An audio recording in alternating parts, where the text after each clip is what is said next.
안녕하세요, 독고리입니다. 이번에는 워드 프로세서 필기 마지막 세 번째 과목 PC 기본 상식을 시작해 보겠습니다. 이 과목이 드디어 마지막 과목입니다. 이 과목을 잘 마무리하시면 앞으로 커먼 1급, 2급도 잘 하실 수 있습니다. 제가 잘 설명해 드릴 거니까 같이 준비해 보시기 바랍니다. 정말 열심히 준비했습니다. 제가 만든 420제 문제집도 있으니까 이 정리가 끝나면 기출 유형 문제풀이도 저랑 같이 준비해 보겠습니다. 이번 강의도 역시 무료입니다. 여러분들은 제 교재 구입만 부탁드리겠습니다.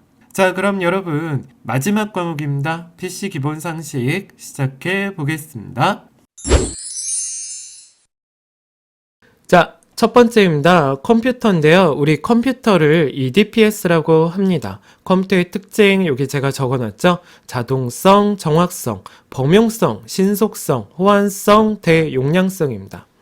이 컴퓨터는 자료를 우리가 가공해서 나한테 유용한 정보로 바꿔주는 것을 컴퓨터라고 합니다.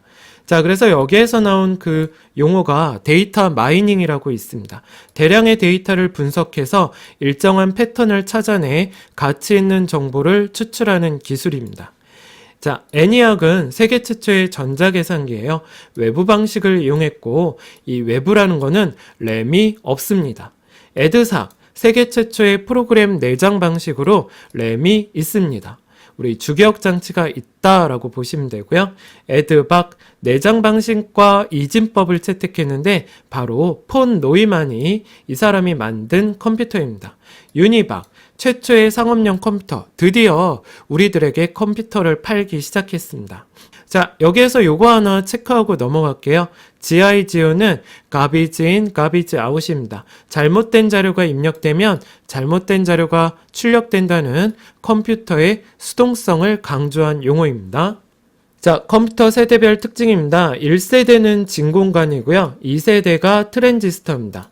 자, 우리 1세대는 일괄 처리, 오프라인이고요. 기계어, 하드웨어 개발에 치중했고 2세대는 실시간 처리입니다. 바로바로 처리하고요. 고급 언어 그리고 운영체제가 등장했습니다. 다중 프로그래밍, 한 번에 여러 개 프로그램을 동시에 처리할 수 있습니다. 온라인 방식이 시작됐고요. 자, 3세대입니다. 집적 회로인데요. IC라고 부르고요. 이거의 모터는 크기는 작아지고 내용은 많이 입력되게 하는 겁니다. 자, 3세대의 특징은 시분할 처리입니다. TSS라고 부르고 OCR, OMR, 답안지에 쓰이죠. MICR, 수표에 쓰입니다. 이 내용은 워드 1과목에서 다뤄드렸으니까 참고하시기 바랍니다. 자, 그리고 컴퓨터를 회사에 도입하기 시작했습니다. 그래서 MIS 기법이 쓰였다 하면 3세대라고 알고 계시면 됩니다. 자, 4세대예요. 자, 고밀도 직접 회로라고 해서 LSI라고 부르는데 얘는 분산 처리에 적합한 겁니다. 작업을 나누어서 처리했고요. 개인용 컴퓨터가 등장했습니다. 퍼스널 컴퓨터에서 PC라고 부르죠. 마이크로 프로세서 그리고 네트워크가 발달하기 시작했습니다. 자, 5세대입니다. 5세대는 초고밀도 직접 회로입니다. 인터넷 그리고 인공지능입니다. AI라고 부르죠.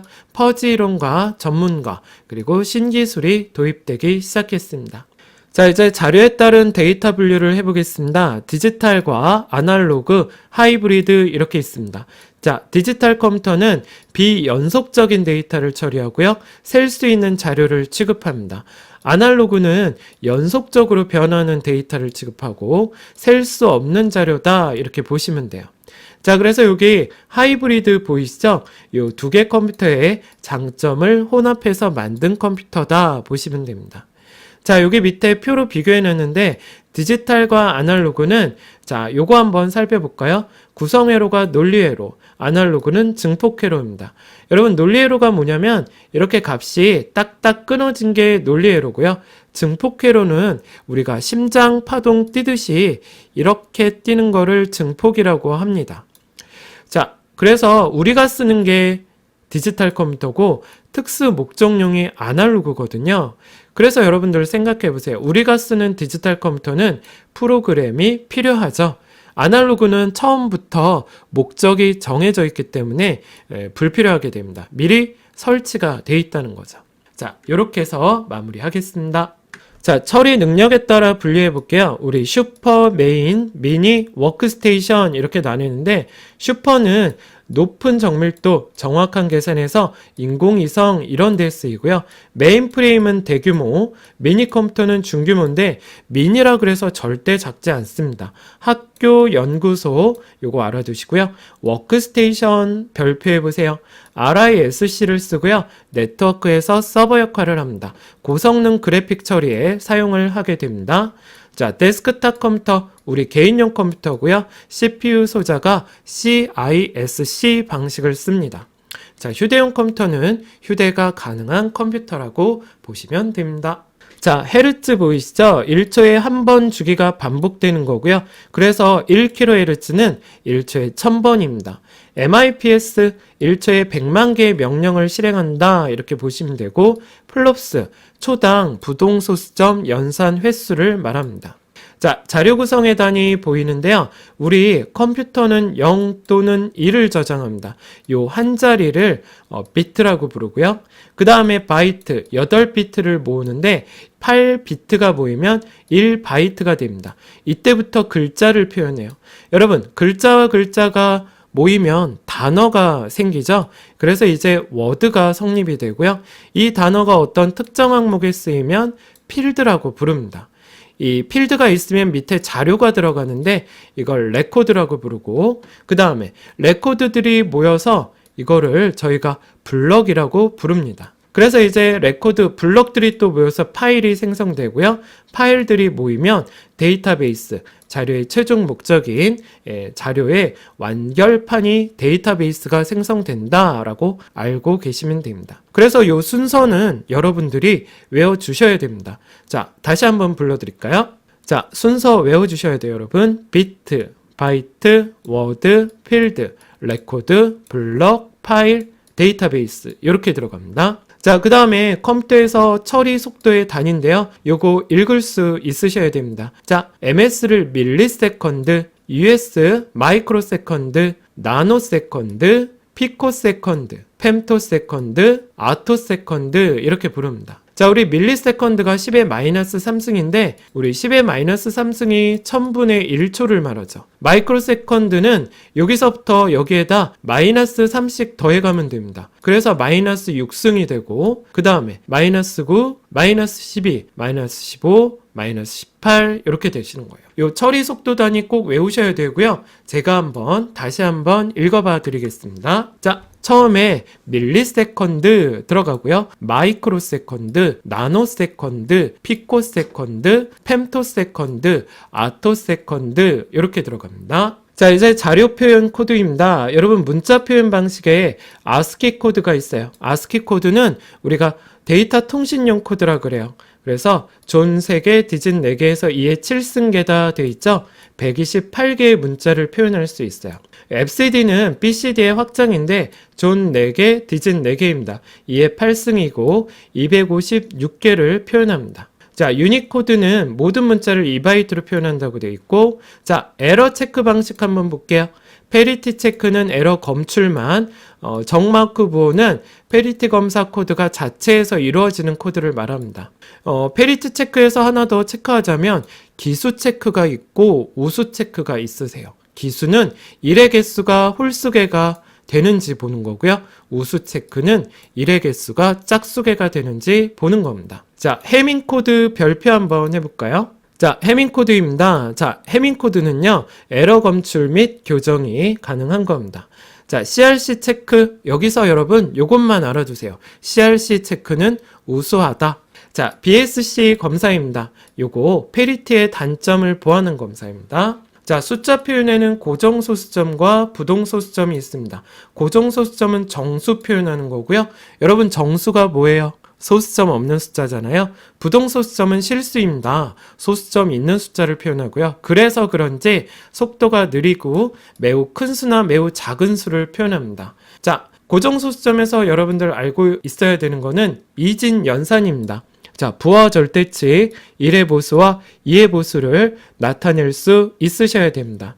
자, 그리고 십진연산이에요. 팩과 언팩 형식 요거 표현할 수 있어야 되니까 요것도 살펴보도록 하겠습니다. 자, 여러분, 우리 음수로 바꾸는 거 한번 표현을 해볼게요. 음수로 바꾸는 방법은 부하 절대치 1의 보수, 2의 보수 이렇게 있습니다. 부하 절대치는 되게 쉬워요. 우리 이진수로 먼저 숫자를 표현하고 맨 앞에 비트만 1로 바꿔주시면 됩니다. 자, 그 다음에 1의 보수는 1을 0으로 0을 1로 바꾸면 되고요. 이거 주의하실 점은 요 원래 숫자에 대해서 이렇게 바꾸는 거예요.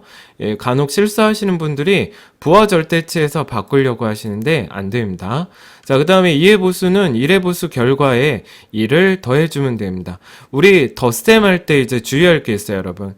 1 더하기 1 여기 제가 써놨죠? 1 더하기 1은 2가 아니라 2가 안 나와요, 여러분. 이진수기 때문에 0하고 1밖에 표현을 못하죠. 그래서 1 더하기 1은 합이 0 되고 올림수가 1 올라가는 거예요. 그래서 이 올림수를 이제 더 이상 더하는 수가 없으니까 밑으로 내려와서 여러분 1 더하기 1은 1, 0이 된다는 거 알고 계시기 바랍니다. 자, 그럼 한번 해보죠. 여러분 13을 8, 4, 1 여기에서 여러분들이 한번 상상을 해보셔야 됩니다. 이 4개 숫자를 더해서 13이 되려면 뭐뭐뭐만 더하면 돼요. 우선 8하고 4하고 1 이렇게 더하면 되겠죠. 요 3가지 숫자를 더하면 13이에요. 그래서 더할 수 있는 숫자에다 이렇게 밑에 1 적어놓고 더하지 않는 숫자는 이렇게 0 적는 거야. 그래서 13을 이진수로 표현하면 1101입니다. 그런데 우리 이진수 표현할 때는 8비트로 표현하는 게 기본이거든요. 맨 앞에 숫자 여기도 0으로 숫자는 없지만 0으로 이렇게 표현하는 겁니다.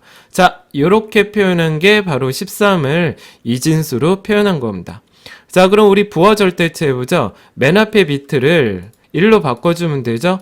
요 맨 앞에를 1 바꾸고 나머지는 그대로입니다. 요 나머지는 그대로 이렇게 내려오시면 돼요. 그래서 요게 부하 절대치가 되는 거예요. 마이너스 13의 첫 번째 방법이고요. 자, 음수 표현하는 1의 보수 한번 해볼게요. 1의 보수는 1을 0으로 0을 1로 해요. 그래서 여기 있는 숫자를 보시고 이 숫자에 대해서 반대로 바꿔주시면 됩니다. 자, 한번 해보죠. 0000의 반대는 1111 그죠? 그 다음에 1101의 반대는 뭐가 나와요? 0010이 되는 거예요. 자, 그럼 2의 보수는 어떻게 한다 그랬어요? 1의 보수 결과에 1을 더한다 그랬죠? 여기에다 1을 더할 거예요, 여러분. 그래서 우리 덧셈 할 줄 아시죠? 0 더하기 1이니까 뭐 올림수는 없어요, 그죠? 그대로 1이 될 거예요. 그래서 여기까지 숫자는 그대로 똑같고 요 끝에만 1 이렇게 더해 주시면 됩니다. 자, 이번엔 팩과 언팩 해보겠습니다. 우리 팩은 되게 쉬워요, 여러분. 양수인지 음수인지 보고 양수일 때 C가 붙고요. 뒤에 음수일 때 D가 붙어요. 자, 그래서 이 양수니까 어떻게 돼요, 여러분? 7, 1, 8, C가 돼요. 자, 그러면 언팩은 더 쉬워요. 이 끝에 두 자리를 서로 바꿔요. 앞에 C가 들어가고 뒤에 8이 들어갑니다. 그 다음에 각 자리마다 F자를 붙여주시면 돼요. F7, F1 이렇게 들어가요. 그래서 718C를 언팩으로 바꾸게 되면 F7, F1C에 8이 됩니다. 자, 한번 적어보죠. F7, F1C에 8입니다. 자, 그럼 페리트 체크 한번 볼게요. 기수 체크, 우수 체크 있죠? 자, 기수 체크는 이렇게 1의 개수가 홀수개가 되도록 하는 거예요. 그래서 여기까지 포함해서니까 1, 1, 1 여기가 뭐가 돼요? 0이 돼야지 여기까지 합해서 1의 개수가 3개, 홀수개가 되도록 되죠? 여기는 0이 들어갑니다. 자, 그 다음에 요 밑에는 1의 개수가 짝수개가 되니까 1, 1, 1, 3개니까 짝수개가 되려면 여기 1이 들어가야 되겠죠? 네, 여기다 1 써보고 한번 개수 세보세요. 1이 4개가 됩니다. 자, 이제 두 번째 단락 컴퓨터 시스템입니다. 우리 중앙처리 장치 CPU라고 부르는데, 자, 요거 한번 줄거볼게요. 레지스터, 제어 장치, 연산 장치입니다. 주변 장치는 입력과 출력 장치라고 부릅니다. 레지스터는 CPU 내 임시기억 장치로 속도가 제일 빠릅니다. 병렬 구조로 되어 있고요. 레지스터의 크기다 하면 한 번에 처리 가능한 데이터 크기를 말한다 보시면 됩니다. 자, 속도인데요. 아까 제가 말씀드렸지만 레지스터가 제일 빠르고 캐시, 디램,롬, 하드디스크, 짚디스크입니다. 자, 플로피 자기 테이프인데 자기 테이프가 가장 느리죠? 왜 쓰냐? 백업용으로 쓰인다. 이렇게 알고 계시면 돼요. 백업용이 뭐죠? 자료 보관 용도입니다. 자, 여러분 이제 제어 장치인데요. 컨트롤 유니트에서 CU입니다. 모든 동작을 지시하고 제어하는데 자, 프로그램 카운터는 다음에 실행할 명령어의 번지를 기억하고요. 앞글자만 따서 PC라고 부릅니다. 명령어 레지스터, 인스트럭션 레지스터에서 현재 실행 중인 명령의 내용을 기억합니다. IR이라고 부르고요. 자, 명령어 해독기 디코더라고 부르고 명령 레지스터에 있는 명령어를 해독하는 거예요. 이 해독한다는 건 인간이 이해한다 라고 보시면 되고 십진수로 변환해 주는 겁니다. 자, 이에 반해 부호기는 인코더라 그러는데 각 장치로 보낼 제어 신호를 생성한다 돼 있죠. 컴퓨터가 이해할 수 있게 바꿔준다 라고 보시면 됩니다. 이진수로 바꿔주는 겁니다. 자, 메모리 버퍼 레지스터 MBR이라고 그러고요. 이 B가 버퍼잖아요. 데이터를 기억하고 메모리 주소 레지스터 MAR 그러고 주소를 기억하게 됩니다. 자, 이제 연산장치입니다. 아르티메틱 로직앤 유니트에서 ALU라고 부르고요. 가산기는 덧셈, 누산기는 연산의 중간 계산 결과를 기억합니다. 여러분 우리 1 더하기 3 그리고 곱하기 2 한다고 칠 때 이렇게 1 더하기 3 하면 4가 나오잖아요. 이 4랑 2랑 또 곱해서 8이 나오겠죠? 이렇게 계산이 하나씩 끝날 때마다 그 결과를 기억했다가 연산에 참여를 하게 되는데 이때 필요한 게 누산기입니다. 여러분 이제 메모 좀 해볼까요? 누산기를 저희가 AC 또는 ACC 이렇게 부릅니다. 자, 그 다음에 보수기는 음수로 바꿔주고요.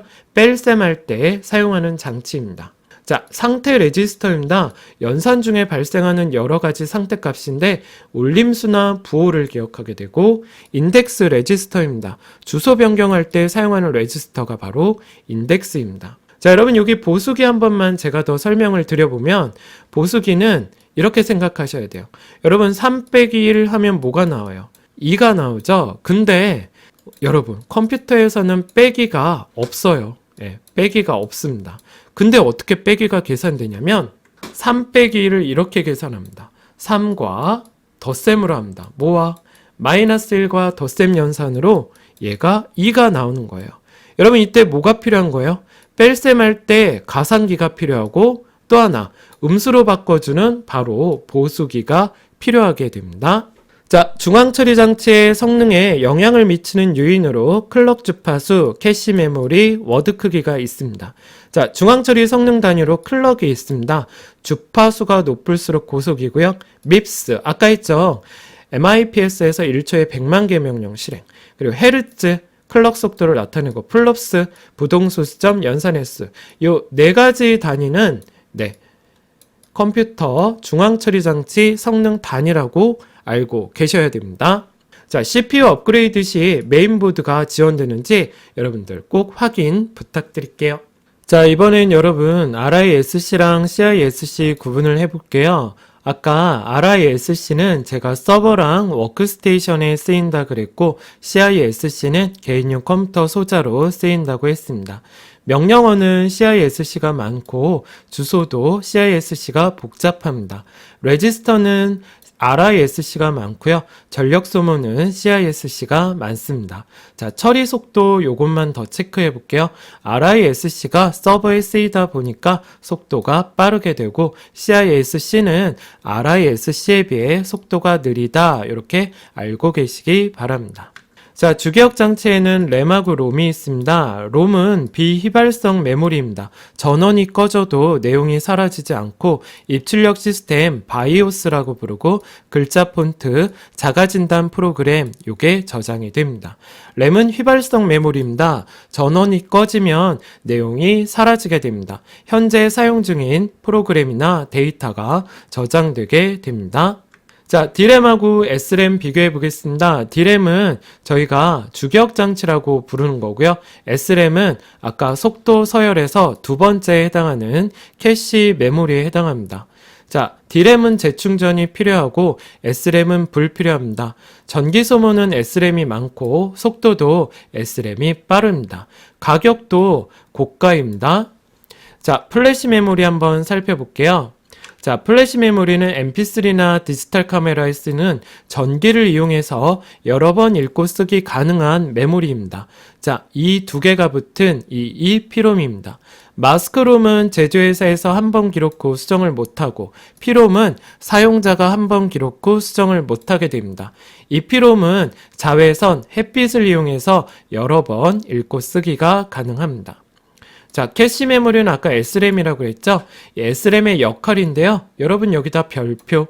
자, CPU와 주기억 장치 사이에 있어서 속도를 향상시킵니다. 가상 메모리입니다. 가상도 별표해 볼까요? 가상은 가짜입니다. 보조기억 장치, 이거를 주기억 장치처럼 쓰는 가짜 메모리인데 가상 메모리의 장점은 실행은 됩니다. 예, 모자랐던 메모리가 보충이 되니까 실행은 되지만 자, 속도는 진짜 메모리가 아니기 때문에 속도는 어떻게 돼요? 느려진다라고 보셔야 됩니다. 자, 그 다음에 버퍼 메모리입니다. 아까 우리 복사하기 잘라내기 아시죠? 붙이기 할 때 사용하는 임시 기억 공간입니다. 연관 메모리 보겠습니다. 주소가 아닌 내용의 일부를 이용해서 데이터를 가져오는 방식으로 생각하시면 됩니다. 자, 펌웨어 보이시죠? 하드웨어 동작을 지시하는 소프트웨어입니다. 주로 롬에 저장하고요. 하드웨어 제어를 합니다. 아까 제가 말씀드렸지만 누누이 제어의 뜻은 통제하는 겁니다. 관리 감독합니다. 자, 하드웨어 교체 없이 소프트웨어 업그레이드로 성능을 높일 수 있다. 이 파트가 문제에서 많이 나오는 파트입니다. 꼭 암기하시기 바랍니다. 자, 메모리 용량이 부족할 때 불필요한 프로그램을 종료하고요. 가상 메모리 크기를 조절하게 됩니다. 램을 추가로 설치하는데 이게 가장 좋은 방법입니다. 자, 보조기억 장치입니다. 비휘발성이고요. 주기억 장치에 비해 속도가 느리고 대용량입니다. 단위당 가격이 저렴해서 많이 사용하는 장치입니다. 자, 기억 용량 단위인데요. 우리 단위가 2의 10승 요 단위로 들어가요. 2의 10승은 여러분들 이제부터 암기하셔야 됩니다. 2의 10승은 1024입니다. 자, 바이트는 8비트가 모여서 된다 그랬죠? 1바이트라고 그러고 킬로바이트는 1024바이트가 모여서 1kB라고 부릅니다. 메가바이트는 1024kB가 모여서 된 거고요. 기가바이트는 1024메가바이트가 모여서 된 겁니다. 테라바이트는 1024기가바이트고 페타바이트는 1024테라바이트가 모여서 엑사바이트는 1024페타바이트가 모여서 이루어집니다. 자, 그래서 여러분들이 여기에서 체크하셔야 되는 거는 킬로바이트가 2의 10승이잖아요. 1024. 그래서 요 다음부터는 10씩 더해갑니다. 2의 20승, 2의 30승, 2의 40승, 2의 50승, 그리고 2의 60승이 됩니다. 요새는 여기에서 문제가 많이 나오니까 여러분들 꼭 암기 부탁드리겠습니다. 자, 그리고 하드디스크 연결 방식 여기 보면 파티션 있죠? 파티션의 뜻은 한 개의 하드디스크를 여러 개의 논리적인 영역으로 나누는 작업입니다. 컴퓨터를 C 드라이브, D 드라이브 이렇게 나눠주는 거니까 여러분들 참고하시기 바랍니다. 자, 그래서 IDE 방식은 하드 2개 연결할 수 있고요. EID는 4개, 스카시는 7개입니다. 현재는 SATA 방식으로 외장형 하드디스크 장착하는 게 추세가 현재 추세라고 보시면 됩니다. 자, 자기 디스크 관련 용어입니다. 트랙은 동심원입니다. 자, 그래서 우리가 이렇게 원판이 있는데 여기에는 무수한 동심원들이 있습니다. 이거를 트랙이라고 부르고요. 이거를 이렇게 직선으로 나눠주게 되면 일정한 공간이 생기죠.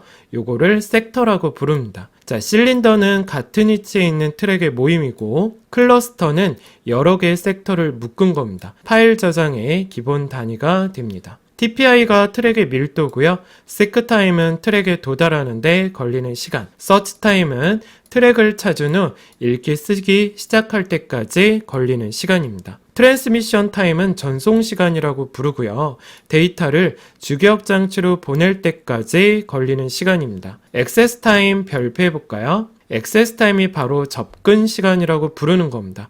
데이터를 읽고 쓸 때까지 걸리는 시간으로 seek, search, transmission 요 세 가지가 더해지게 됩니다. 자, 라이드입니다. 별표 한번 해보죠. 여러 개 하드디스크를 하나의 하드디스크처럼 관리하는 방법입니다. 속도가 높아지고요. 안전하면서 복구가 쉽습니다.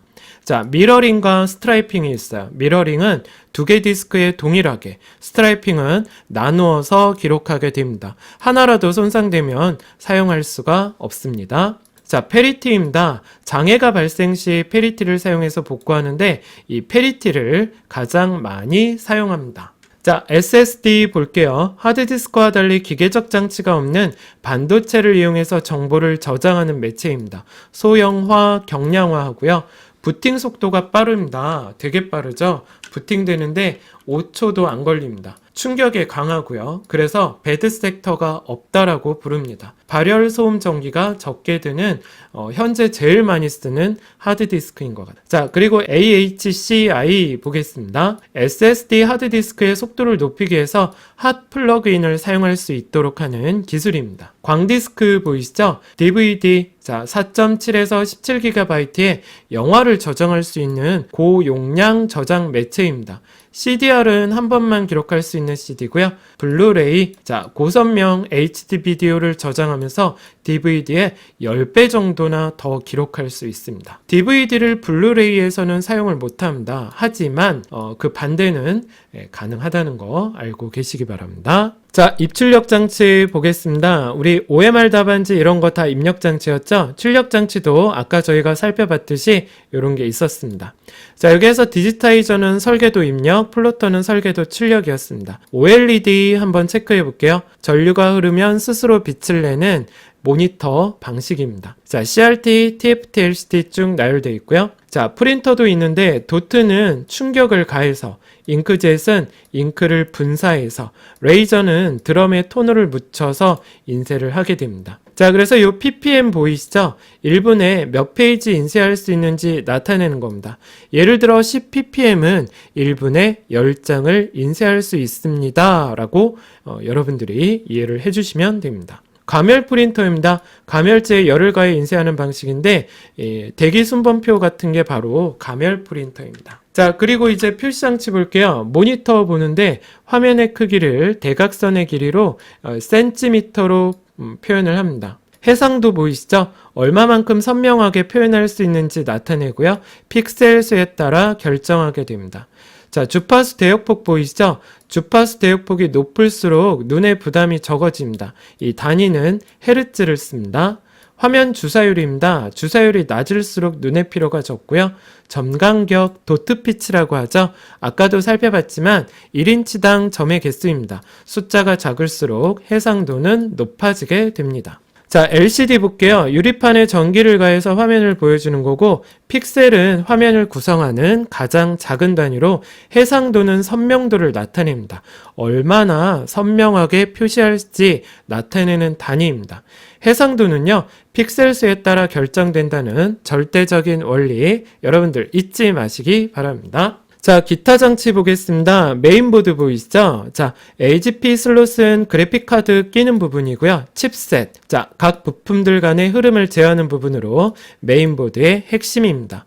롬 바이오스, 자, 컴퓨터의 기본 정보가 들어가 있고요. 포트 한번 살펴볼게요. 직렬은 한 번에 1비트, 병렬은 한 번에 8비트씩 전송을 하게 됩니다.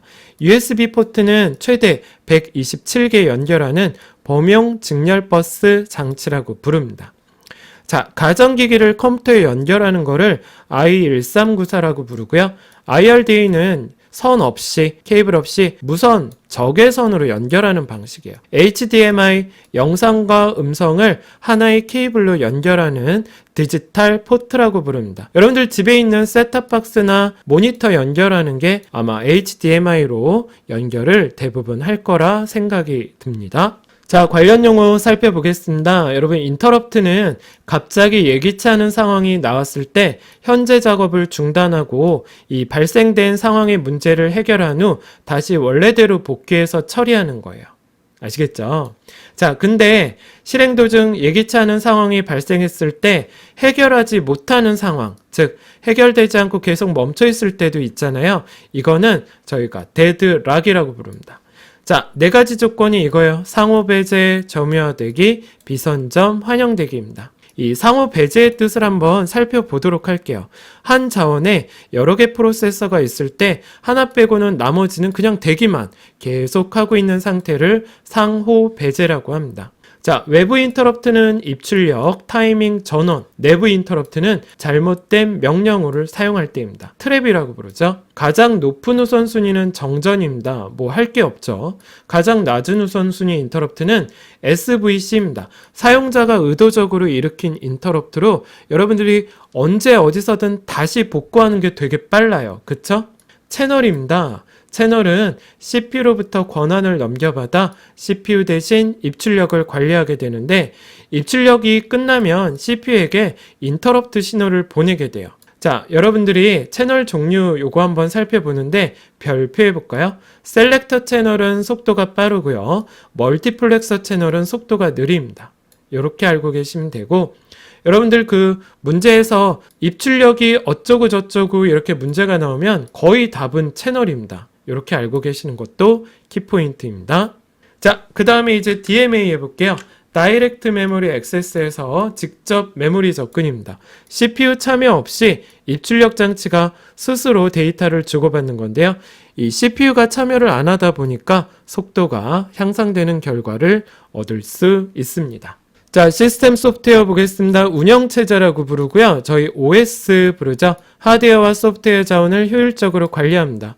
운영체제의 목적은 처리 능력이 향상, 응답 시간이 단축, 사용 가능도 증대, 신뢰도 향상입니다. 여러분 여기서 말하는 이 신뢰도는 컴퓨터에서 나온 결과는 믿을 수 있다 이런 거고요.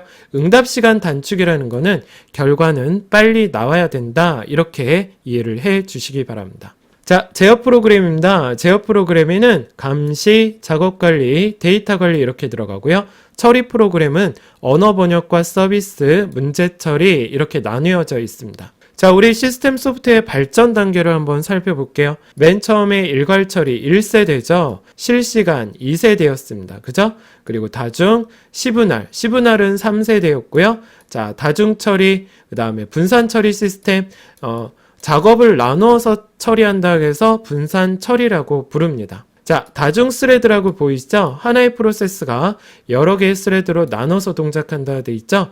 이 스레드는 CPU가 처리하는 하나의 작업 단위를 스레드라고 합니다. 그래서 멀티 스레드 이렇게 부르기도 합니다. 자, 여러분 운영체제 운영 방식입니다. 이 3과목 초반에 제가 설명드렸지만 일괄 처리는 한꺼번에 모아서 실시간은 자료가 발생하자마자 즉시 처리하는 겁니다. 듀얼하고 듀플렉스의 차이점을 여러분들이 꼭 암기하셔야 됩니다.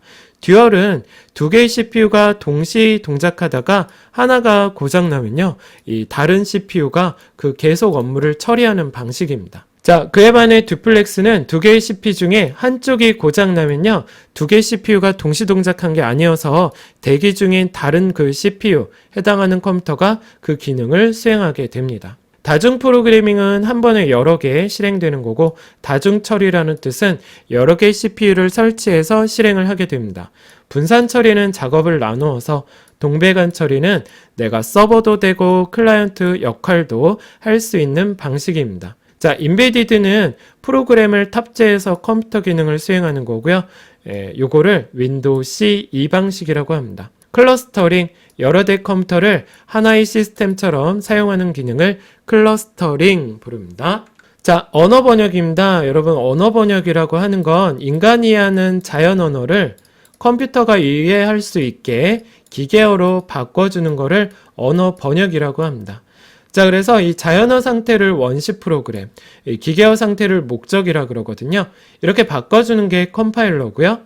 이 기계어를 진짜로 로드 모듈, 실행 파일을 로드 모듈이라고 합니다. 로드 모듈, 이렇게 실행 파일로 만드는 게 링커예요.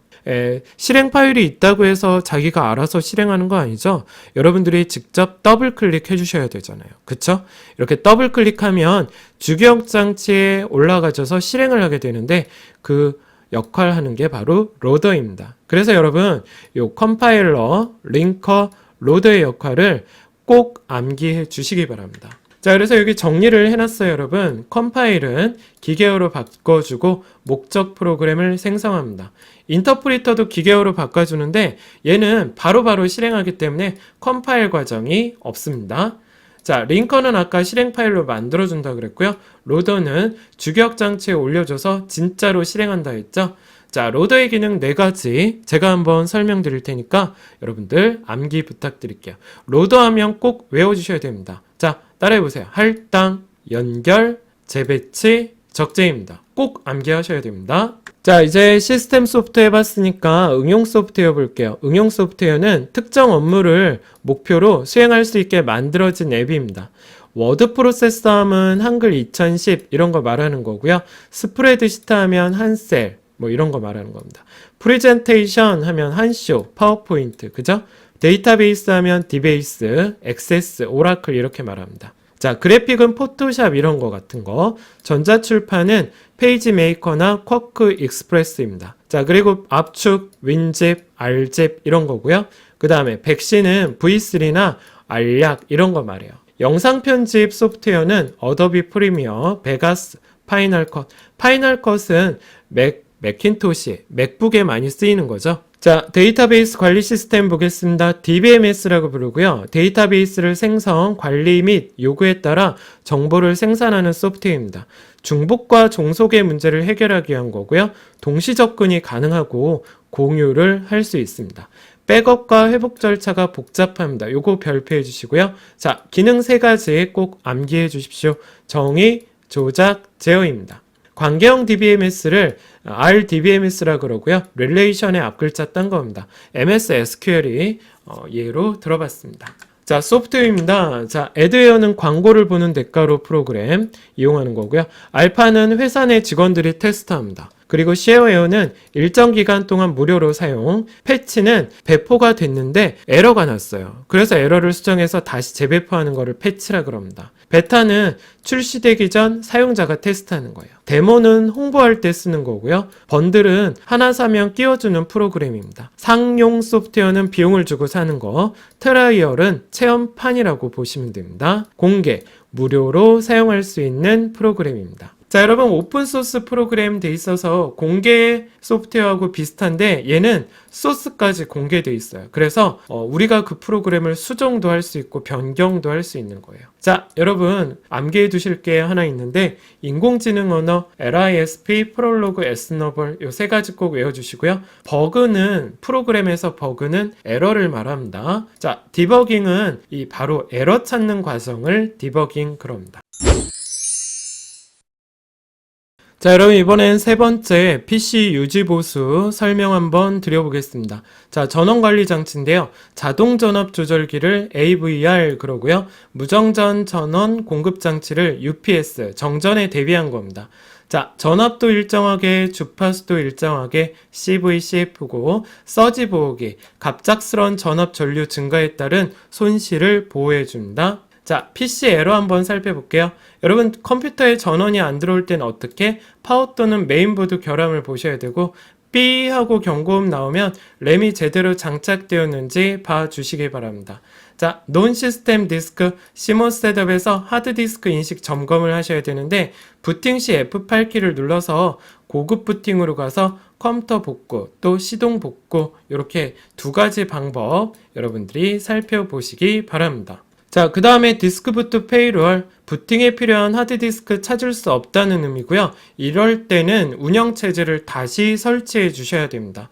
드라이버 페이로얼 인밸리드, 드라이버 구성이 잘못됐다는 걸로 CMOS 점검하셔야 됩니다. 자, 새로운 하드디스크를 인식하지 못했다 그러면 하드디스크 케이블선이 맞게 연결되었는지 백신으로 바이러스 점검을 해주셔야 되고요. 시스템 파일 오류가 나면 시동 디스크로 부팅 후 시스템 파일 전송하게 됩니다.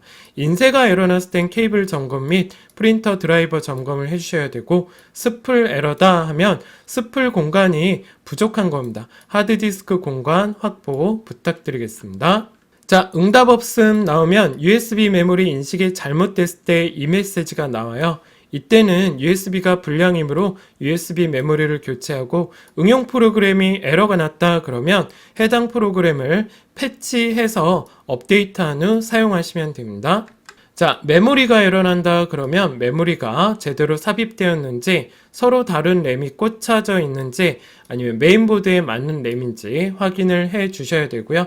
모니터에 에러가 났다 그러면 케이블 점검 및 램프가 불량인지 보셔야 되고요. 불량이면 어떻게 하셔야겠어요? 램프를 교체하셔야 됩니다.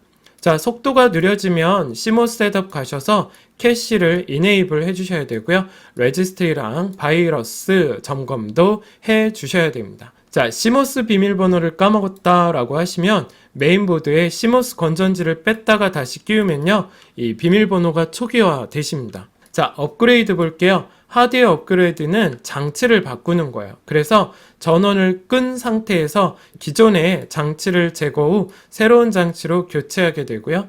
CPU 업그레이드는 핀과 슬롯을 파악 후 메인보드와 함께 교체합니다. 램 업그레이드는 나노초가 작을수록 좋고요. 하드 업그레이드는 용량은 기존보다 크게 합니다. RPM은 높게 보셔야 됩니다. 자, 소프트웨어 업그레이드는 프로그램을 바꾸는 거죠. 기존의 버전보다 새로운 버전으로 바꾸게 됩니다. 한글 2010을 2020으로, 오피스 2020을 2016 또는 2019로 이렇게 바꿔주는 거를 소프트웨어 업그레이드라고 부르게 됩니다. 자, 이제 여러분 네 번째 파트 멀티미디어 한번 저랑 같이 살펴보겠습니다. 자, 멀티미디어는 다중과 미디어의 합성어입니다. 여러 가지 데이터를 디지털로 통합해서 전달하는데 이 멀티미디어 특징 암기하셔야 됩니다. 디지털화, 쌍방향성, 비성형성, 정보의 통합성입니다. 우리 쌍방향성에 대해서 설명 한번 드려볼게요. 정보 제공자와 사용자 간의 상호작용에 의해 데이터가 전달되는 방식을 쌍방향성이라고 부릅니다. 자, 멀티미디어 관련 용어 좀 살펴보겠습니다. 하이퍼텍스트는 문서와 문서가 연결된 겁니다. 우리가 그래서 그 문자를 선택하면 이와 연결된 문서로 이동하게 됩니다. 하이퍼미디어는 이렇게 하이퍼텍스트의 개념을 미디어에 합친 건데요. 클릭했더니 음악이 들리더라, 클릭했더니 영상이 보이더라 그러면 하이퍼미디어라 그럽니다. 노드는 이 하이퍼텍스트에서 연결된 페이지를 노드라 그러고요. 앵커는 이 노드에서 다른 노드로 넘어가게 하는 키워드를 말합니다. 자, 하이퍼링크는 연결점을 말하고요. 자, 여기 보시면 AVI 보이시죠? 윈도우즈 표준 동영상 별도의 장치 없어도 재생할 수 있습니다. 엠팩2는 HTTV 위성방송 또 DVD, 엠팩4는요 IMT2000 영상 정보에 해당하는 겁니다. 엠팩7은 정보 검색이 가능하고 전자상거래 그리고 동영상에 대해서 정의를 해놓은 겁니다. 자, 엠팩21 발표해볼까요? 자, 엠팩21은 디지털 콘텐츠의 제작, 유통, 보안 등 전 과정을 관리를 하게 됩니다. 자, 이제 저작 소프트웨어 한번 살펴볼게요. 간단한 메뉴 조작만으로도 멀티미디어 자료를 구현할 수 있는 프로그램입니다. 자, 사운드 카드 기록 용량, 요 계산식 보이시죠? 샘플링, 그리고 주파수, 비트수, 채널 수입니다. 이 샘플링의 뜻이 뭐죠? 여기 제가 적어놨습니다. 아날로그 신호를 디지털 신호로 바꿔주는 거를 샘플링이라고 불러요. 자, 비디오 오버레이는 외부 비디오 신호를 화면과 같이 표현하는 거를 비디오 오버레이라고 부릅니다. 자, H.264 국내 지상파 위성 DMB 요 기술이고요. VCS가 화상회의, VOD는 주문형 비디오입니다. 가상현실, 버추얼 리얼리티에서 VR이고요. 요새 인터넷으로 아파트 모델하우스 그 내부를 막 우리가 걸어가듯이 볼 수 있죠. 이게 바로 VR의 개념이라 보시면 됩니다. 자, CAI는 컴퓨터를 이용한 수업 방식이고요. MOD는 실시간 음원 방송입니다. 멜론, 지니, 바이브 이런 거 같은 거예요. 압축 파일은 파일 크기가 줄어드는데 전송 시간이 절약되고 여러 개로 나눠서 압축 가능합니다. 자, 비트맵 고해상도죠. 실제적인 이미지를 표현하고 용량이 큽니다. 확대하면 계단 현상이 나타나요. 이 밑에 보이는 팩터 방식이 얘는 확대해도 테두리가 거칠어지지 않습니다. 일러스트나 AIS입니다. 자, 마임은 멀티미디어 전자우편을 뜻합니다. 동영상 메일, 음악 메일, 카드 메일 이런 거예요. 팍스, 원격 진료하는 거고요. 우리 독도나 울릉도는 의료시설이 많이 부족하죠. 그래서 간단한 진료 같은 거는 이 팍스 시스템으로 원격 진료를 볼 수 있습니다. 자, JPEG은 정지영상 국제표준 압축 방식이고요. 손실과 무손실을 지원합니다. MPEG은 동영상의 국제표준이고 손실만 사용하게 됩니다. GIF는 256 색상을 표현하고 무손실 지원을 하며 애니메이션 표현이 가능합니다. PNG, 자, 요게 요새 핫하죠. 웹상에서 최적의 이미지를 표현합니다. 자, 솔러리제이션은 필름을 빛에 노출해서 반전으로 표현하는 거고요. 클레메이션은 점토나 찰흙으로 조금씩 변형해서 마치 움직이는 것처럼 촬영하게 됩니다. 모델링은 렌더링 전 단계에서 어떻게 렌더링 할지 결정하는 단계고요. 리터칭은 기존의 이미지를 새롭게 바꿔주는 단계입니다. 자, 웨이브 실제 소리가 저장되고요. 용량이 큽니다. 그래서 MP3가 나왔죠. 12분의 1 정도로 압축한 MPEG-1 기술을 썼습니다. MIDI, 컴퓨터 악기 간의 표준 프로토콜로 소리가 저장이 안 됩니다. 보통 작곡가분들이 많이 쓰고요. IMAP, 이메일에 제목만 다운로드합니다. 왜 제목만 다운로드 할까요? 바이러스 예방하기 위해서입니다. 인터레이싱, 이미지의 대략적인 모습에서 점점 자세하게, 메조 틴트, 무수히 많은 점과 선으로 표현합니다. 로토스코핑, 자, 수작업으로 컬러를 입히는 단계고요. 엔티 알리어싱, 아까 거칠게 이거를 어떻게 부드럽게 바꿔주는 겁니다. 자, 여러분, 사운드 압축의 복원에는 플렉이라는 게 있습니다. 압축 시 스트림 손실이 없다 돼 있죠. 그리고 AIFF, 애플이나 오디오 CD에 쓰이게 되는 방식이고요. 윈도우 표준은 아까도 말씀드렸듯이 웨이브 방식을 쓰게 됩니다. 자, MHGC입니다. ISO 위원회 명칭이고요. 멀티미디어 콘텐츠를 기술하는 언어의 표준을 정하는 게 요 MHGC 알아두시기 바랍니다. 자, 이제 5번째 정보통신 인터넷 한번 살펴보도록 할게요. 통신망 운용 방식입니다. 중앙 집중식은 모든 처리는 중앙이, 입출력은 단말기가 담당합니다. 클라이언트 서버, 자료를 요청하는 건 클라이언트고 자료를 제공하는 건 서버가 담당합니다. 이거를 분산 처리라 그러고 아까 제가 말씀드렸듯이 4세대 방식이죠. 동배간 처리입니다. P2P 방식이라고 하고 내가 서버도 되고 클라이언트도 될 수 있는 1대1 방식입니다. 자, 통신망 종류 한번 볼게요. 랜은 근거리 통신망입니다. 전송거리가 짧은. 자, 밴은 사업자로부터 회선을 빌려 기존 정보에 새로운 가치를 더해 판매하는 통신망입니다. 유료 사이트 같은 거고요.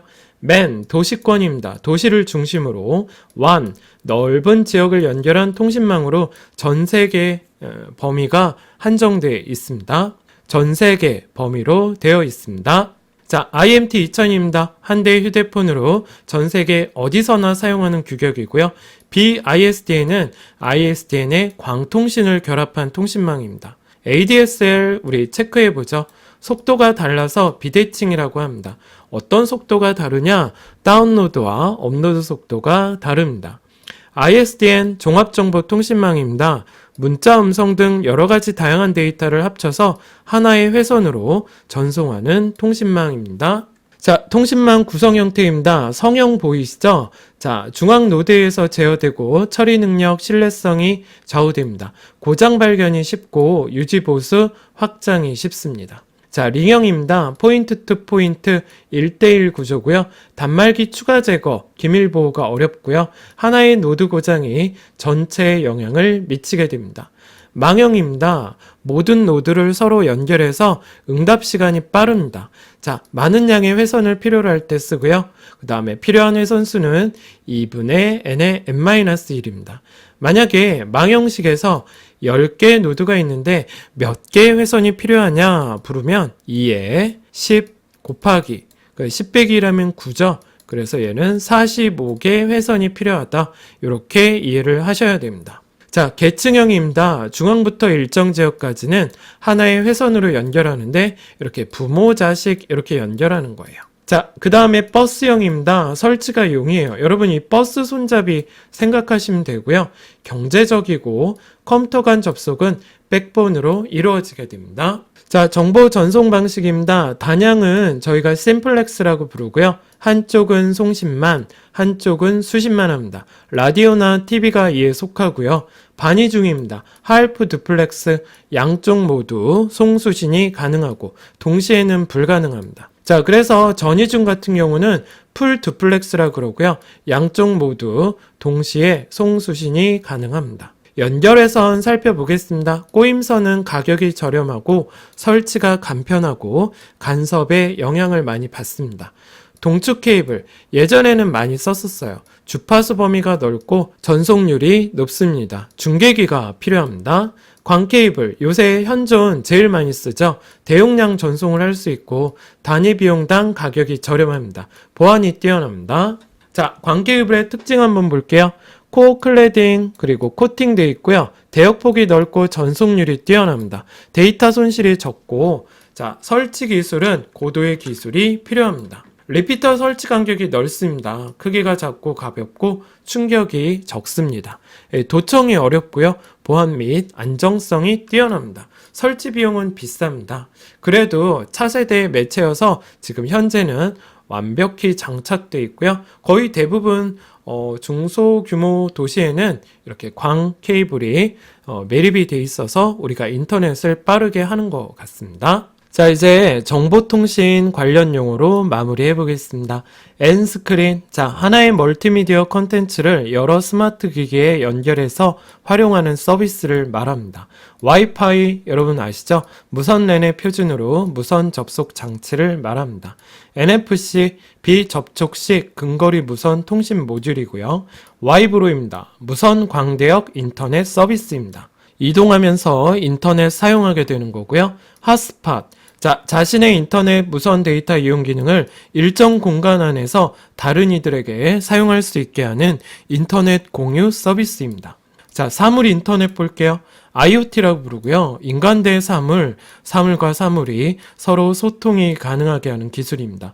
통신 비용은 증가하게 되고 보안 기능은 약해지는 특징이 있습니다. UX 한번 살펴볼게요. 기기를 사용하면서 생각하고 느끼는 총체적인 경험을 바탕으로 삶의 질을 높이려는 접근 방식이 바로 UX입니다. SNS, 온라인상에서 서로의 관심사를 공유하는 서비스를 SNS라 그러죠. 앱스토어 한번 체크해 볼게요, 여러분. 스마트폰에 이 설치할 프로그램을 판매하는 곳을 앱스토어라고 부릅니다. 테더링, 다른 기기에 인터넷을 연결해 주는 거고요. 클라우드 서비스, 자신의 콘텐츠를 서버에 저장해 두고 어느 기기에든 사용할 수 있게 하는 기술입니다. 자, 3D 프린트입니다. XY축을 이용해서 작성된 3D 도면을 바탕으로 목표와 형태에 똑같이 나오게 하는 장치입니다. 적층형과 절삭형이 있는데 요거 요새 많이 부각되고 있는 기술입니다. 자, 여러분 이번에는 인터넷에 대해서 살펴보도록 하겠습니다. 자, 여러분 인터넷은요 1969년 미국 국방성의 아르파넷이라는 곳에서 시작했습니다. 군사 목적이었고요. 인터넷은 TCP/IP 프로토콜을 사용해서 유닉스 운영체제를 기반으로 하고 있습니다. 자, 인터넷 주소입니다. IPv4랑 IPv6 있죠? IPv4는 8비트씩 네 부분입니다. 10진수를 사용해요. 자, 48에 32, 32비트 주소 체계고요. A 클래스부터 E 클래스까지 있습니다. A 클래스가 대규모 통신망을 쓰고 있습니다. 자, IPv6는 16비트씩 8부분입니다. 콜론으로 구분하고요. 16진수로 이루어져 있습니다. 자, 아까처럼 16 곱하기 8 하시면 총 128비트의 주소 체계를 갖고 있고요. 자, 세 가지 방식이 있습니다. 유니캐스트, 멀티캐스트, 애니캐스트 이렇게 있으세요. 자, IP 주소입니다. 숫자 주소, 인터넷 고유의 주소를 뜻하고요. 고정 IP랑 유동 IP가 있습니다. 고정 IP는 주소가 고정되어 있는 건데요. 다음에 IP 주소 사용, 여기에 쓰는 주소고요.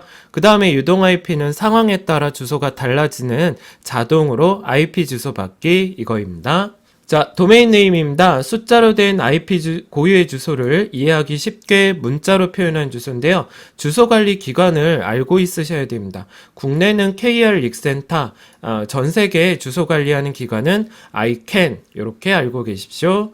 DNS입니다. 문자 주소를 숫자 주소로 바꿔주는 기법입니다. 자, URL 볼게요. 인터넷상의 자원을 나타내는 인터넷 표준 주소 체계입니다. 자, 방식이 맨 앞에 프로토콜이 들어가고요. 땡땡 슬래시 두 개가 들어가고 서버 주소 그리고 콜론 다음에 포트 번호 그리고 슬러시 다음에 파일 경로입니다. 우리 포트 번호 한번 살펴보고 갈게요. HTTP는 80번 하이퍼텍스트고요. FTP 21번입니다. 텔넷 원격 접속은 23번 유스 119번이고요. 고퍼 정보 검색 70번입니다. 자, 우리 프로토콜 다음엔 땡땡 슬래시 두 개가 들어간다고 했잖아요. 메일2는 이메일 주소 프로토콜인데 여기는 콜론만 들어갑니다. 슬래시 두 개가 안 들어가니까 시험에 잘 나오겠죠? 여러분 요거 체크 부탁드릴게요. 자, 우리 통신 규칙을 나타내는 프로토콜 3요소입니다. 구문, 의미, 타이밍 요거 알고 계시기 바랍니다. 자, 웹브라우저입니다. 웹페이지에 접근해서 하이퍼텍스트 프로토콜을 이용해 해당 웹문서를 사용자에게 보여주는 프로그램이죠. 별도의 플러그인이 설치 가능하고요. 최근에 접속한 사이트의 목록을 보여주는 히스토리 기능이 있습니다. 그리고 자주 방문하는 사이트를 저장하는 즐겨찾기 기능도 있습니다. 자, 종류에는 익스플로러, 크롬, 넷스케이프, 오페라, 파이어폭스 이 등이 있고요. 자, 검색 엔진 한번 살펴볼게요. 주제별이 있고요. 주제별은 정치, 경제, 문화 등과 같이 분류를 해놓은 형태의 검색 엔진입니다. 키워드는 제일 많이 쓰는 방식이죠. 우리가 대부분 사용하는 단어를 입력해서 결과를 얻는 방식입니다. 하이브리드는 아까 우리가 배웠던 키워드랑 주제별 같이 제공하는 거고요. 메타는요, 자체 데이터베이스가 없습니다. 다른 검색 엔진 여러 개를 돌려서 방대한 자료를 검색해서 나오게 할 수 있습니다. 자, 인터넷 익스플로러 인터넷 옵션입니다. 자, 일반에서는 시작 페이지를 정할 수 있고요. 그리고 프로그램에서는 인터넷에 사용할 연결 프로그램을 설정할 수 있습니다. 개인정보에서는 쿠키 설정할 수 있어요. 이게 바로 해킹에 대비할 수 있고요. 팝업창 차단 및 허용을 설정할 수 있습니다. 고급에서는 만약에 여러분들이 인터넷상에서 문서를 인쇄할 때 사진이 인쇄가 안 될 때 바로 요 고급에 가셔서 인쇄를 할 수 있게끔 설정할 수 있고요. 내용에서는 인증서랑 자동 완성, 연결에서는 인터넷 연결을 설정할 수 있습니다. 자, 여러분 이제 인터넷 관련 용어 한번 살펴보도록 할게요. 웹브라우저 아까 했죠? 인터넷을 항해해서 볼 수 있는 프로그램입니다. 플러그인은 웹브라우저의 기능을 확장하는 거고요. 음악을 듣거나 영상을 볼 수 있죠. 캐싱, 자주 사용하는 사이트의 자료를 저장했다가 접근하지 않아도 보여주게 하는 겁니다. 쿠키, 웹사이트의 접속 정보를 저장해서 해킹의 대상이 될 수 있습니다. 흔히 자동 로그인 하겠습니까 하면 이 쿠키 정보가 같이 저장이 돼서 해킹의 대상이 될 수 있으니까 유념하시기 바랍니다. 북마크입니다. 우리 즐겨찾기라 그러고요. 히스토리, 아까 배워봤죠? 웹브라우저를 이용해 방문한 사이트의 주소가 차례대로 저장된 겁니다. VoIP는 인터넷 전화라 그러고요. WLL, 무선 가입자 회선입니다. 블루투스, 컴퓨터 여러 기기들을 정보 전송을 목적으로 하는 근거리, 무선 접속 프로토콜입니다. 자, 증강현실입니다. AR이라고 하는데 실제와 관련된 3차원의 부가정보 기술입니다. 자, SSO 별표해 볼까요? 한 번의 로그인으로 여러 사이트를 이용하는 보안 기술입니다. 여러분들 인터넷 하시다 보면 통합 아이디라는 거 들어보셨을 겁니다. 그 방식이고요.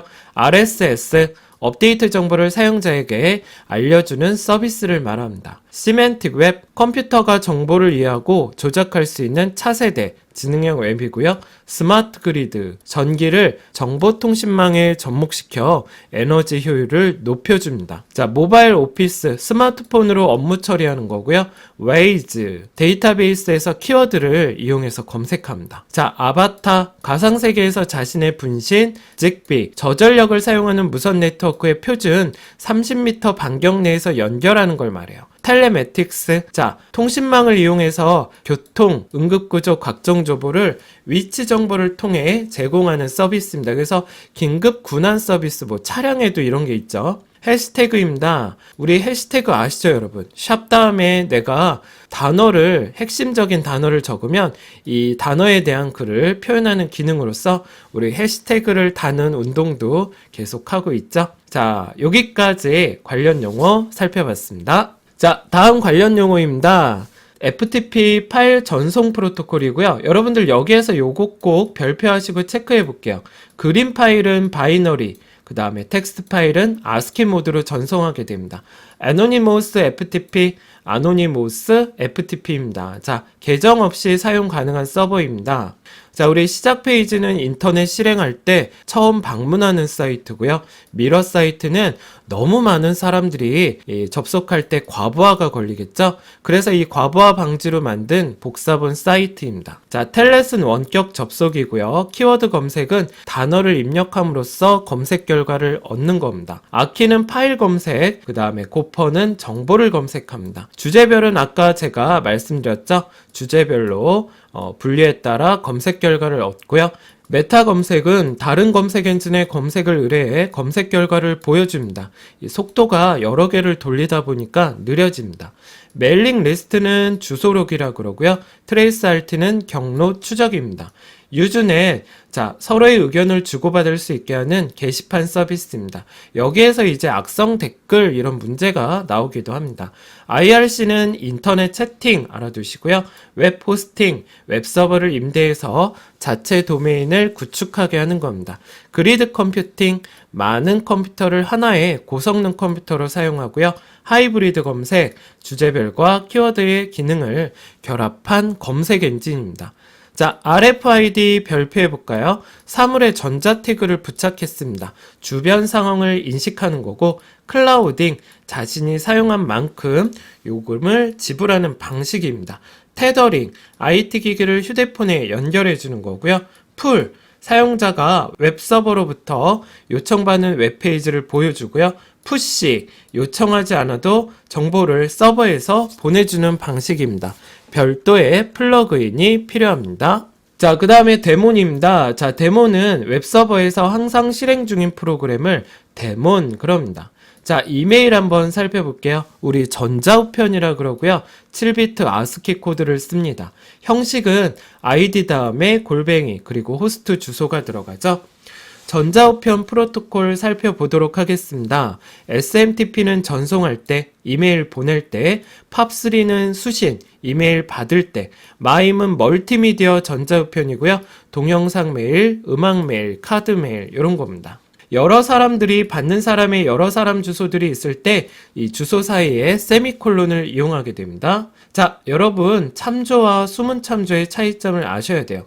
수문 참조는요, 여러 명의 주소가 보이지 않습니다. 자, 첨부 보이시죠? 파일에 이메일에 함께 보내는 기능을 파일을 첨부해서 보낸다 이렇게 되죠. 회신, 내가 받은 메일 그대로 답장을 작성해서 전송하는 거고요. 전달, 요거 별표해 볼게요. 포워딩 그러는데 받은 메일 그대로 다른 사람한테 보내는 기능입니다. 동보 메일, 동일한 메일을 여러 사람한테 보내는 거고요. 업트인, 광고 메일 보낼 때 사전에 허가를 받고 보내는 메일입니다. 스팸 메일, 이 동의 없이 보내는 쓸데없는 광고성 이메일이죠. 자, 웹 프로그래밍 언어 살펴보도록 하겠습니다. HTML5 액티브X 없이 브라우저에서 쉽게 재생됩니다. DHTML 동적으로 웹페이지를 생성하는데 이게 이제 동적이라는 말을 아셔야 돼요, 여러분. 실시간으로 변하는 페이지고요. 영화 예매나 날씨, 주식 이런 페이지입니다. SGML, 여러분들 멀티미디어 전자문서를 효율적으로 전송하는 건데 여기에서 알아둘 건 이 SGML은 구조가 복잡합니다. XML, 기존 HTML의 단점을 보완했습니다. 새로운 태그를 정의할 수 있고요. 이거를 다른 말로 확장이라고 합니다. WML, XML의 무선 단말기에 쓰는 언어고요. UML, 모델링 언어라고 합니다. VRML, 여러분 요거 많이 나왔어요. VRML은 3차원 가상세계를 표현하는데 앞전에 배웠던 아파트 모델하우스 있죠? VR, 버추얼 리얼리티입니다. 펄, 문자 처리가 강력하고 운영체제 상관없이 동작하고요. ASP, JSP 다 서버 측에서 실행되는 건데 ASP는 윈도우 계열 그리고 JSP는 자바로 만들어진 계열에서 쓸 수 있습니다. 자, 여러분 자바입니다. 자바 정말 중요합니다. 네트워크에서 분산 작업이 가능하도록 작업을 나누어서 처리할 수 있게끔 해주는 프로그래밍 언어입니다. 파이썬 보이시죠? 객체 지향 기능을 지원하는 대화형 인터프리터 언어고요. 독립적이고 문법이 간단합니다. LISP, 인공지능 분야에서 쓰는 재기호출을 많이 사용하는 함수입니다. 프롤로그, 인공지능 분야에서 논리적인 추론이나 리스트 처리에 이용을 하게 됩니다. 자, 이번에 6번째 ICT 신기술에 대해서 한번 알아보겠습니다. 자, 유비쿼터스, 언제, 어디서나 어떤 기기를 통해서도 컴퓨터 환경이 구축되어지는 걸 말합니다. 트랙백, 내 의견을 적을 때 해당 의견에 댓글을 작성하고 일부가 다른 사람의 글에 댓글을 보이게 하는 기능이고요. IoT, 사물 인터넷입니다. 세상의 모든 사물을 네트워크로 연결해서 서로 제어나 얘기를, 대화를 소통할 수 있게 하는 거고요. 와이브로, 언제 어디서나 이동하면서 고속으로 무선 인터넷 접속이 가능합니다. 빅데이터입니다. 요거 별표해 볼까요? 기존의 관리로 처리하기 어려운 정말 막대한 양의 데이터입니다. 올IP, 기존 통신망을 하나로 합치고요. 매쉬업, 웹상에서 새로운 서비스를 개발하는 겁니다. 웨어러블 컴퓨팅, 의료시계 안경 등 사람 몸에 착용할 수 있는 컴퓨터 기술이죠. GPS입니다. 인공위성 신호를 수신하는 장치로 위치정보 서비스 또는 AR 이렇게 쓰이고 있습니다. 자, 근접 센서 알아볼게요. 기계에 다른 물체가 접근했을 때 위치를 알려주고요. 조도 센서, 빛을 자동으로 감지합니다. 중력 센서, 중력이 작용하는 방향을 인식해줘요. 킬 스위치, 자, 분실한 정보기기 내에서 저장된 자료를 원격으로 삭제합니다. 핸드폰에 이런 게 들어가면 내가 분실했을 때 핸드폰에서 그 중요한 자료 같은 거 남들이 볼 수 있잖아요. 예, 이거를 자폭이라고도 하기도 합니다. 플로팅 앱 읽어볼게요. 여러 개의 앱을 한꺼번에 사용할 수 있는 기능이고요. 네이티브 광고, 앱이나 웹에서 일부만 보이게 하는 광고입니다. 일부처럼. 스마트 플러그, 스마트폰으로 원격에서 전기를 켜고 끄는 그런 기능이고요. 앱북, 스마트 기기에서 볼 수 있는 전자책입니다. 스마트 서명, 스마트폰에서 전자서명이 가능하게 모바일 오피스, 스마트 기기에서 인터넷으로 실시간으로 처리하게 할 수 있는 기술입니다. 앱스토어, 스마트 기기에서 사용할 수 있는 앱을 판매 또는 구매할 수 있는 스토어죠. 예를 들어서 플레이스토어 이렇게 있습니다. 자, 이제 핀테크입니다. 핀테크 영어 보이시죠? 스마트폰으로 금융기술을 이용하는 금융 서비스입니다. 우리나라에 정말 많아요. 그죠? 삼성페이, 네이버페이, 카카오페이, UWB, 근거리에서 가전기기를 연결하는 기술이고요. 위치 기반 서비스, LBS라고 하는데 통신을 이용해서 GPS DB를 이용해 주변 위치에 대한 서비스를 제공하는 기술입니다. 자, 상황 인식, 컴퓨터가 주변 상황을 인식하고 판단해서 이에 맞는 서비스를 자동으로 제공하는 기술이고요. RSS, 뉴스나 블로그 등에 업데이트되는 정보를 자동으로 알려주게 됩니다. 자, 이제 7번째 정보사회화 보안입니다. 개인정보 보호에 대해서도 살펴보도록 하겠습니다. 정보사회화 보안입니다. 개념 한번 살펴볼게요. 정보가 원동력이 되는 사회입니다. 새로운 인간관계 문화가 형성되고요. 시간과 공간 제약을 극복할 수 있습니다. 자, 다품종 소량 시스템으로 변화하고 있죠. 정보사회의 부작용입니다. 정보의 과다로 인한 혼란과 이에 따른 계층 간의 정보 차이가 발생합니다. 정보기술을 이용한 새로운 범죄가 나오게 되고요. 개인정보가 노출되고 모니터를 오래 보면서 생기는 VDT 증후군도 발생하고 있습니다. 자, 이 VDT 증후군 여기 써놨죠. 장시간 모니터를 보면서 생겨나는 증상입니다. 자, 비인간화 증상도 있고요. 사회적 혼란이 초래되기도 하고 기술적인 면에서 얻어지는 테크노 스트레스라는 징후도 있습니다. 정보소외 현상이 있어요. 정보 이용 기회의 불균등에서 초래한 문제점입니다. 자, 저작권법입니다. 저작자의 권리를 보호하고 저작물에 대한 공정한 이용을 도모함으로써 관련 산업 발전에 이바지하게 되는데 저작 인접권 한번 살펴볼게요. 실현자, 실현 복제물에 대해서 성명 표시권, 동일성 유지권, 복제권, 배포, 대여, 공연, 방송 전송권을 가지고요. 음반 제작자 같은 경우는 복제권, 대여권, 전송권, 배포권이 있습니다. 방송 사업자는 방송 복제권, 동시중계권, 공연권 이렇게 있으세요. 저작권의 보호 기간인데요. 시작일은 사망일 또는 공표한 다음날 다음해 1월 1일부터입니다. 저작재산권은 저작자의 사망 후 70년간 존속하는 것을 원칙으로 합니다. 자, 공동 저작물일 때는 마지막으로 사망한 자가 이게 기준입니다. 요걸 기준으로 해서 70년간. 자, 무명 또는 이명일 때는 공표된 시점을 기준으로 70년간입니다. 자, 보안 위협 형태를 살펴볼게요. 스푸핑은 웹사이트를 구축해서 상대방의 정보를 빼내는 거고요. 스니핑은 패킷, 정보 전송 단위죠. 이 패킷을 엿보면서 아이디 패스워드를 빼냅니다. 스파이웨어는 동의 없이 정보를 수집하게 되고요. 훅스, 악성 코드인 것처럼 가장해서 활동합니다. 디도스, 여러 대 컴퓨터가 동시에 특정 사이트를 공격하는 거고요. 웜, 연속적으로 자신을 복제해서 시스템의 부하를 일으켜서 결국 시스템이 다운되게 만드는 겁니다. 메모리 해킹, 램에 있는 데이터를 바꿔주고 변조하고요. 스미싱, 문자 메시지와 피싱의 합성입니다. 쿠폰이나 초대장 등의 문자 메시지를 보내고 이거를 클릭하면 악성 코드가 설치되어서 금융정보를 빼내는 행위입니다. 우리나라에 정말 많죠. 자, 백도어 한번 살펴볼게요. 보안이 제거된 비밀 통로고 파밍, 허위 사이트로 유도하여 금융정보를 빼내는 행위입니다. 눈속임, 정상인 것처럼 속임수 쓰고요. 피싱, 가짜 이메일을 보내서 개인 금융정보를 빼냅니다. 가로막기는 가용성을 저해하고 가로채기는 몰래 보는 도청입니다. 기밀성을 제외합니다. 자, 수정입니다. 여러분, 수정의 뜻과 위조의 뜻을 구분할 수 있으셔야 될 것 같아요. 수정은 전송 중인 원래 데이터를 다른 데이터로 꾸미는 거고요.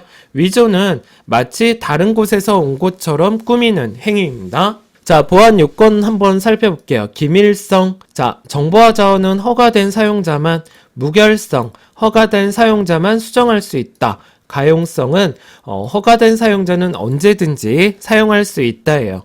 인증은 신원 확인하는 절차고요. 부인 방지는 이 상대방이 부인할 수 없도록 송수신 사실의 증거를 제공하게 됩니다. 자, 방화벽 한번 살펴볼게요. 외부의 불법 침입으로부터 막아준다 돼 있죠? 내부 자산을 보호하는데, 자, 여기 별표하세요.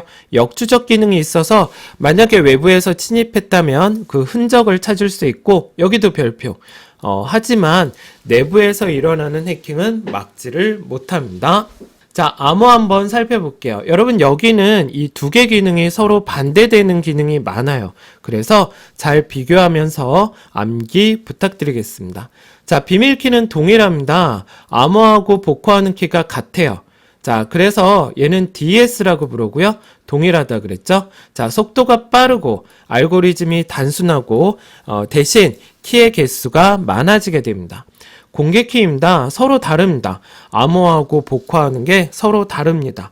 암호할 때는 공개, 복호할 때는 비밀키로 하죠.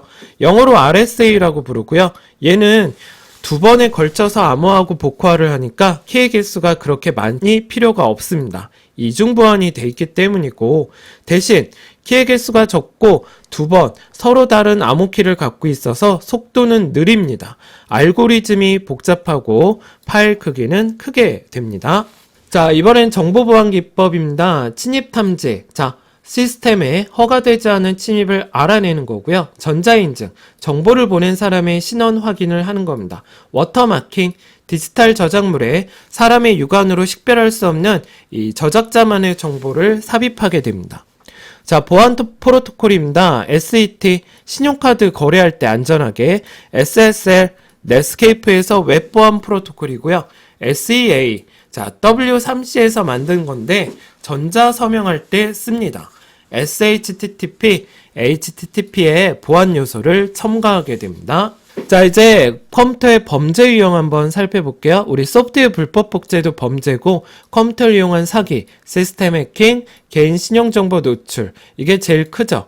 음란물 유통 및 배포, 바이러스 제작 유통입니다. 자, 컴퓨터 범죄 예방 대책 볼게요. 우선 우리 바이러스를 치료할 수 있는 백신의 3가지 기능 알아두셔야 됩니다. 자, 검사, 치료, 예방입니다. 자, 컴퓨터 범죄 예방 대책은 보안 관련 프로그램을 보급해서 보안 교육을 실시하게 되고요.